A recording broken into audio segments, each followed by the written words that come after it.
সে viral potato cheese ball বানাও না। ঠিক আছে, খুবই সিম্পলভাবে পটেটো চিজ বানানোর রেসিপিটা দেখাচ্ছি, চলো তাহলে। তো এখানে আমরা 4টে সেদ্ধ আলু নিয়ে নিয়েছি, যেটাকে একটু গ্রেট করে নিয়েছি। সেদ্ধ আলুটাকে গ্রেট করলে একটু ভালো হয় চিজ বলটা বানানো। তো এখানে পেঁয়াজ কুচি নিয়েছি, আর নিয়েছি একটু কাঁচা লঙ্কা, তার মধ্যে দিয়েছি ব্রেড ক্রাম্বস দিয়েছি। ব্রেড ক্রাম্বসটা আমি এখানে পাউরুটি ছিল, ওইটাকে মিক্সিং জারে একটু গুঁড়িয়ে নিয়েছিলাম। তো ওর মধ্যে ব্রেড ক্রাম্বস দিয়েছি 4 চামচ, আর দিয়েছি কর্নফ্লাওয়ার দিয়েছি 2 চামচ, আর একটু লবণ, জিরে, ধনে গুঁড়ো আর লঙ্কার গুঁড়ো, ম্যাগি মশলা দিয়েছি 1 চামচ। তো এগুলোকে সবকে ভালো করে একটু মেখে নিতে হবে। এখানে ময়দার একটা ব্যাটার বানাতে হবে, সেটাতে আমি এখানে কিছুটা ময়দা দিয়েছি, আর দিয়েছি চাট মশলা আর লবণ।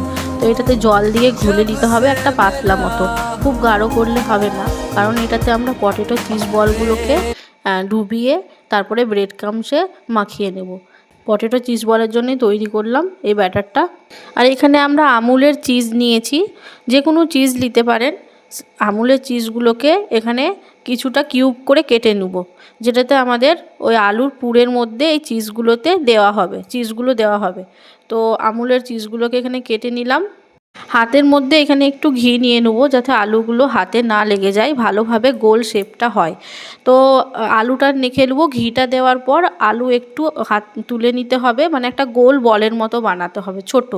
তো ওর মধ্যে চিজটাকে দিতে হবে, চিজটার মধ্যে আলুর মধ্যে চিজটাকে দিতে হবে।